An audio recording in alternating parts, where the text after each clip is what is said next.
Laboriously, with a double cotton, the little girl stitched 3 sides. Now, if you want to make a cushion, what do? You have to take a piece of cloth, fold it in half, and stitch 3 sides, fill it in, and then seal the 4th side. This is how you prepare a cushion, isn't it? So, this girl, she was given a yellow silk cloth by her grandmother, and she stitched the 3 sides. Now she needed something to fill it in. But what to fill it with? That was the question. The grandmother was out in the garden and she wandered into mother's bedroom to look for scraps. So her grandmother was not available. So she went straight to her mother's bedroom, and there she started looking for scraps. Scraps means small pieces of paper or cloth. On the bed table, she discovered a great many sheets of fine paper, gathered them up, tore them into tiny pieces, and stuffed her case, then sewed up the 4th side. So what did she do? She searched for scraps. She didn't find any. But on the bedside table, she found a few papers. Okay. So what did she do? She took those papers, tore them into small pieces, stuffed them into this case, and sealed it properly to complete the pin cushion. By the way, what's a pin cushion? A small cushion in which you can put pins, pins, ball pins, you can stick them into it, and whenever you need, you can pull them out. That night, there was a hue and cry in the house. What do you mean by hue and cry? A lot of noise and disturbance, hustle bustle. That is known as hue and cry in the house.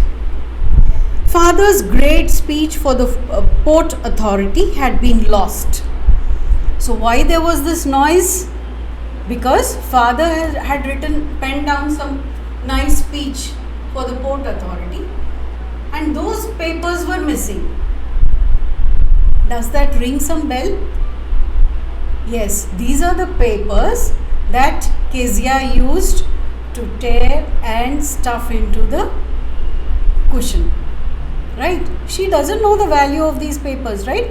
She just found them there, she tore them into pieces and she put them in. It was these papers that father was looking for. And he was shouting at everyone, "Find my papers, find my speech.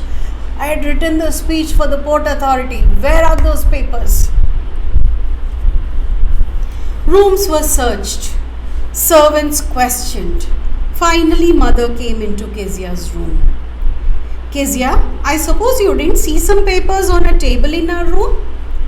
So, after questioning everyone, searching everywhere, finally mother came to Kezia.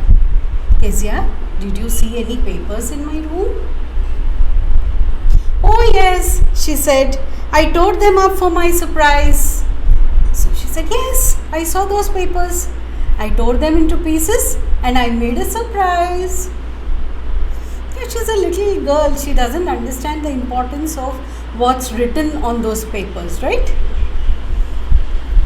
"What?" screamed mother. "Come straight down to the dining room this instant." So she ordered the girl, "Come down right away. Come downstairs into the dining room." And she was dragged down to where father was pacing to and fro, hands behind his back. What was father doing with hands behind him? He was walking up and down the room. He was angry. He was pacing up and down, pacing to and fro, up and down the room, from this wall to that wall. He was walking. So mother took this girl there. "Well," he said sharply. Mother explained. Mother told, "See what Kezia has done. The papers you're looking for were taken by Kezia. She tore them up and stuffed them, used for something. He stopped and stared at the child. He stopped pacing and stared at the girl. Did you do that? No, she whispered. Once again, you can see she's stammering in front of her father. Mother, go up to her room and fetch down that damn thing. See that the child's put to bed this instant.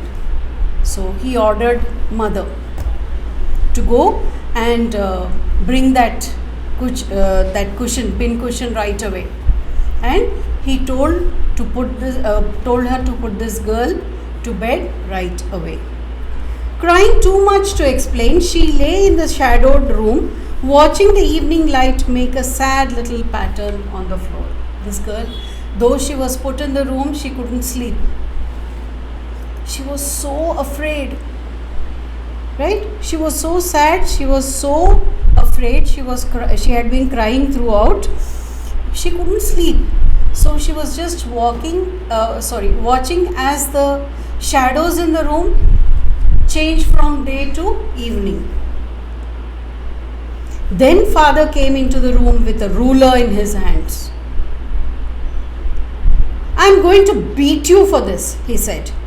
Oh, no, she screamed, hiding under the bedclothes.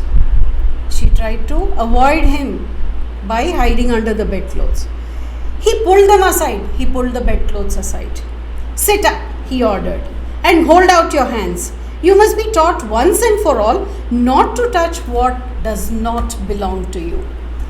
Of course, it is important to teach a little girl this lesson, that she should not touch someone's things, other people's things, right? But there are different ways of teaching, right? The father's method was being strict, being harsh, by punishing her. So he got ready to punish this girl with the ruler.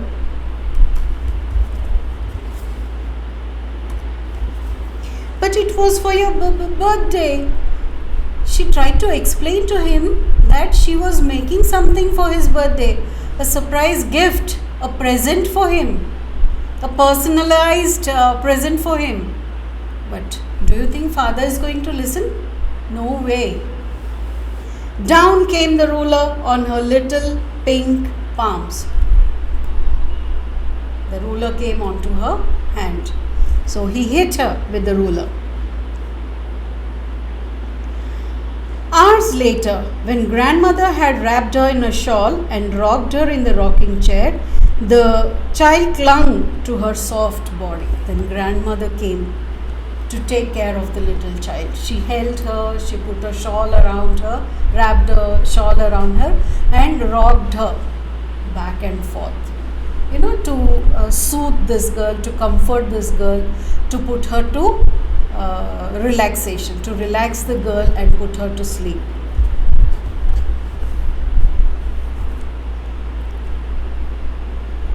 The girl, she clung to her soft body. Clung is the past tense of the word cling. Cling means to hold on. Okay, so this girl held on to her grandmother's soft body. What did God make fathers for? She sobbed. She started crying. Why did God make these fathers? Fathers are bad. They punish people. Here's a clean hanky, darling. Blow your nose. Go to sleep, pet. You'll forget all about it in the morning. I tried to explain to father, but he was too upset to listen tonight. So what did grandmother say? She didn't respond to her question as to why God had to make fathers. What did she do? She gave her a clean handkerchief. She told her to blow her nose and to take care of herself, clean herself up and to sleep. She said, you'll forget when you sleep well and wake up, you're going to forget everything. I tried to speak to father to tell him that it's for why you had taken these papers and all, But then he is not in a mood to listen now. So let us give him time to relax. We'll talk to him tomorrow. You to relax and wake up fresh and nice in the morning, she said. But the child never forgot. What did grandmother say? If you sleep and wake up in the morning, you will forget. But this girl did not forget. Next time she saw him, she quickly put both hands behind her back and a red color flew into her cheeks. As soon as she saw her father, she remembered the punishment she received and her cheeks became pink. Why? Out of shame, out of fear. Okay, so she could not forget the fact that her father had punished her when she tried to make a nice gift for him. He did not listen to her and he punished her. She would understand only that much. She wouldn't understand what was there on those papers, right?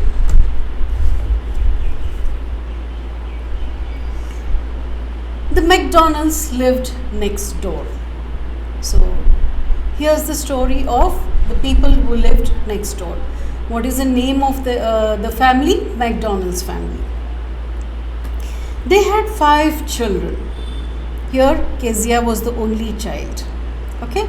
In the neighboring house, the McDonald's family, how many children were there? There were 5 children. Looking through a gap in the fence, the little girl saw them playing tag in the evening. They were all happily playing in their own area, but she could see through a gap in the fence. The father with the baby Mao on his shoulders, 2 little girls hanging onto his coat pockets, ran round and round the flower beds, shaking with laughter. So what was the scene in the next house, in their neighboring house?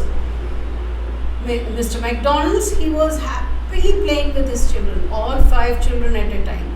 1 on his shoulders, 2 in his holding his hands, and 2 were hanging on to his coat pockets. So all 5 of them, they were going round and round and round in the playing in the place, in the front yard. Shaking with laughter, they were all laughing away and having fun. Once she saw the boys turn the hose on him and he tried to catch them, laughing all the time. It seems once upon a time she saw that these boys, hose means a water pipe used to water the plants in your garden. You know, that is known as a hose pipe. So what did they do? They opened the hose pipe and turned the water onto him, onto Mr. McDonald's. He also was happily enjoying and laughing. This is quite contrast to Kezia's father, isn't it? How is the relation between Kezia and her father? It is strained. She's afraid of her. She tries to avoid him. He is very strict. He is harsh. He dominates. He is very critical. Whereas Mr. McDonald's, he was quite opposite. How was he? He was having wonderful time with the children. They were all playing together. They were having fun together. Even when they played a prank on him, they turned on the hose on him. He was not angry. He laughed away along with the boys.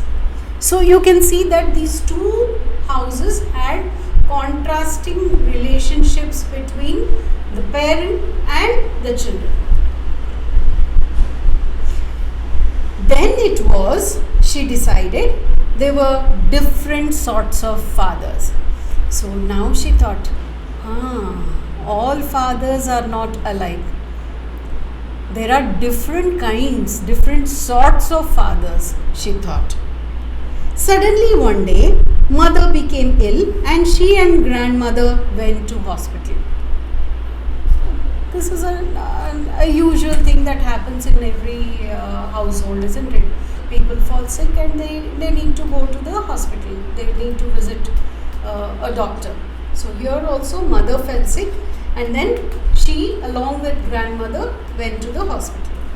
The little girl was left alone in the house with Alice the cook.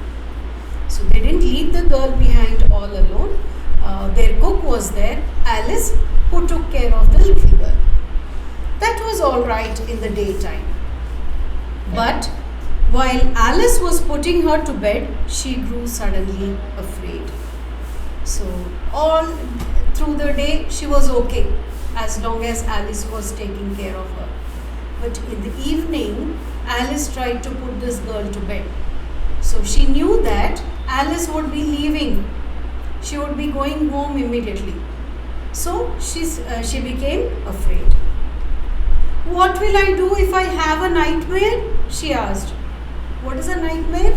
A bad dream. She asked her, what if I get a bad dream during my sleep? She asked. I often have nightmares and then Granny takes me into her bed. So whenever I get these nightmares, Granny takes me into her bed. I can't stay in the dark. It all gets whispery, as if someone is speaking secretly, in whispers. So she's afraid of the dark, this little girl. This is also quite natural, that little children are afraid of the dark, right? So this girl also was afraid of the dark, and whenever she was afraid, Granny would take her into her room to comfort her. Now that Granny is not there, she was afraid. You just go to sleep, child, said Alice, pulling off her socks. And don't you scream and wake your poor pa. Don't shout and wake up your poor father. See, till now father is a scary figure who is so big like a giant. But here, from Alice's point of view, till now we have seen Kezia's point of view, right? The cook Alice says, don't shout and wake up poor pa. He's a poor man, he's working so hard. Don't wake him up. See, you can see the difference in the perspective of the child and the cook. I hope you are able to understand the difference in their viewpoints. But the same old nightmare came, the same bad dream came. What was the dream this girl was having regularly? We'll see. The butcher. Who's a butcher?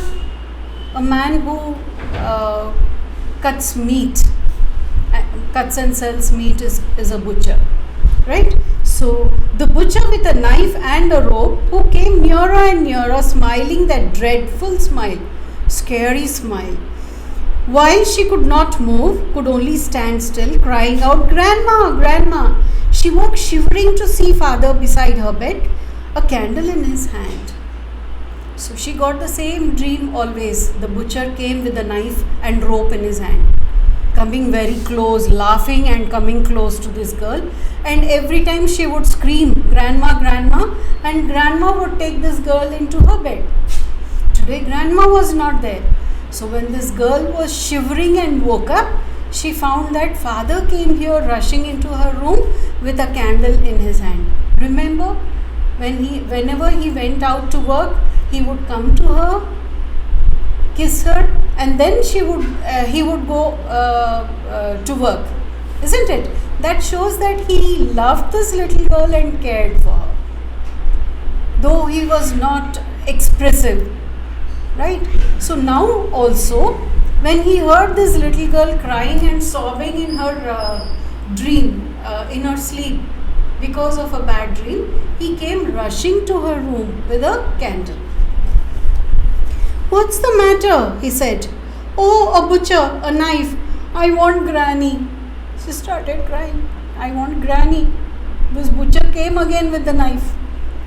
He blew out the candle, bent down, and caught up the child in his arms, carrying her along the passage to the big bedroom. So what did he do? He took this little girl, he scooped her up into his arms, and he took her, he carried her into his bedroom. A newspaper was on the bed.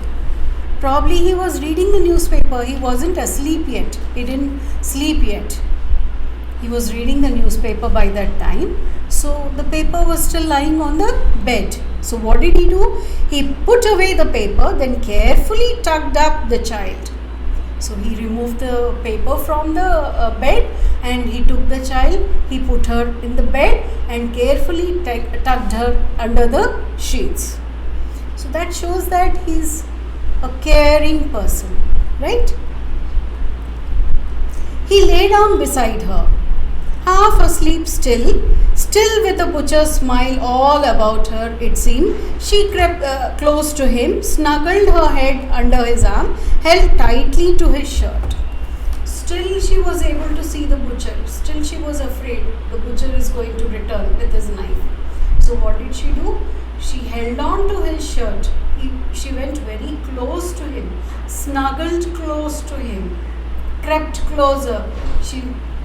Crept is the past tense of the word creep.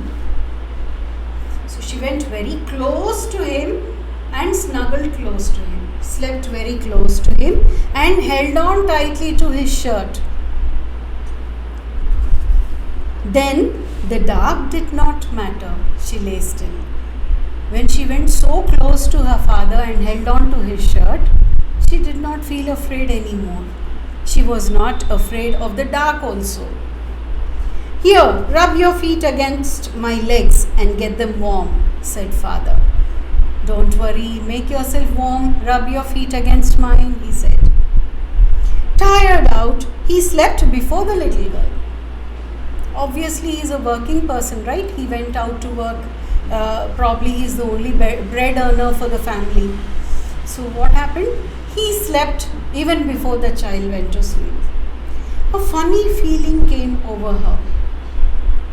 When she saw that her father slept off because of exertion, he was exhausted, he was too tired, a feeling came to her. Poor father, look at that. Just because of this small incident, her viewpoint, her impression of her father changed. Poor father, not so big after all. Till now she considered him to be like a giant. He's so big, he's so scary. His hands are big, his mouth is big, his neck is so big. That was her vision of her father, like a giant. But now, when she snuggled so close to her father, what is she saying? He's not that big after all, not so big after all. And with no one to look after him, poor father, no one is there to take care of him. He was harder than grandmother. The touch of him, grandmother's body was all soft, like a teddy bear, very soft and nice. But father's body, she was trying to find out the differences, right? Father's body was harder. It was tough. He was harder than grandmother, but it was a nice hardness. And every day he had to work and was too tired to be a Mr. McDonald. See, now she's taking the side of her father and not Mr. McDonald. Earlier she felt probably she was jealous also of the other children because Mr. McDonald was playing with his children. She was jealous of his children. But now he says, my father is not like Mr. McDonald. My father has to work very hard. Isn't it? That is why he is tired. And that's why he is not able to play with me. Mr. McDonald doesn't work hard like my father. That is why he is able to play with his children. So she is able to make out the difference. Now that she had come closer to her father and understood him in a better way, it's like a new door opened in front of her. And she is able to understand her father better. She understood why he was passing out orders, because he was tired working outside. When he comes home, he would want to relax. Got it? That's why he passes orders to these people who are at home all the time. So she understood the difference between her father and Mr. McDonald. She had torn up all his beautiful writing. Yes, she deserved the punishment, because what did she do? He had written something beautifully and she tore it up. She did a wrong thing, so she deserved the punishment. She stirred suddenly and sighed.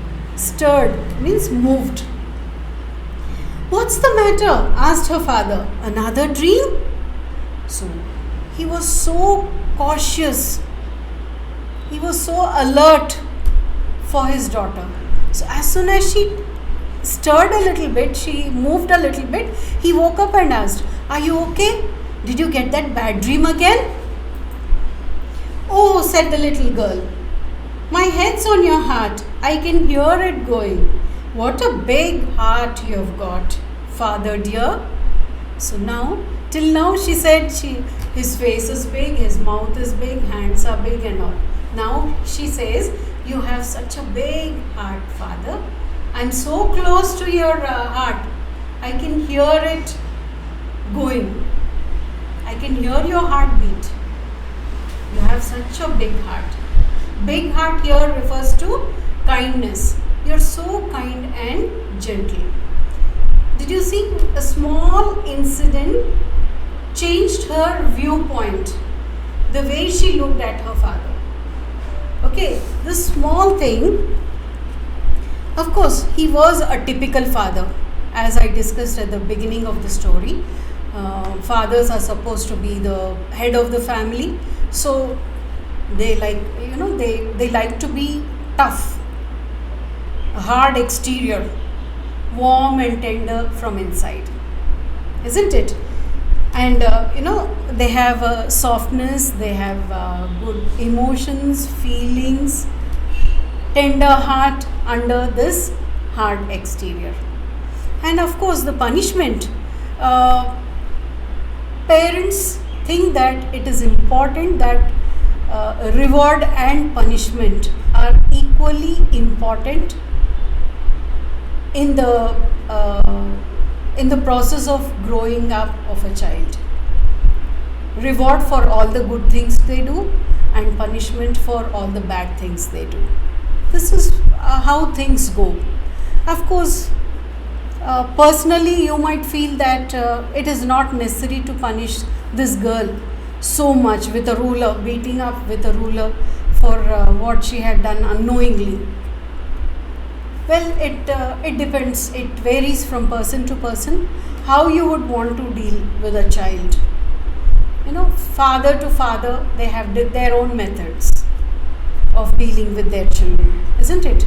So Kezia's father was strict and believed in punishment so that his child would learn good manners, isn't it?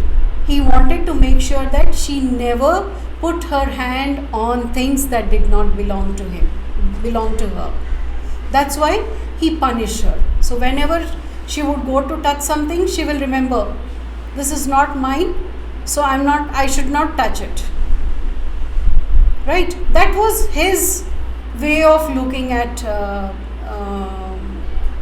his child. Got it? Teaching his child good manners.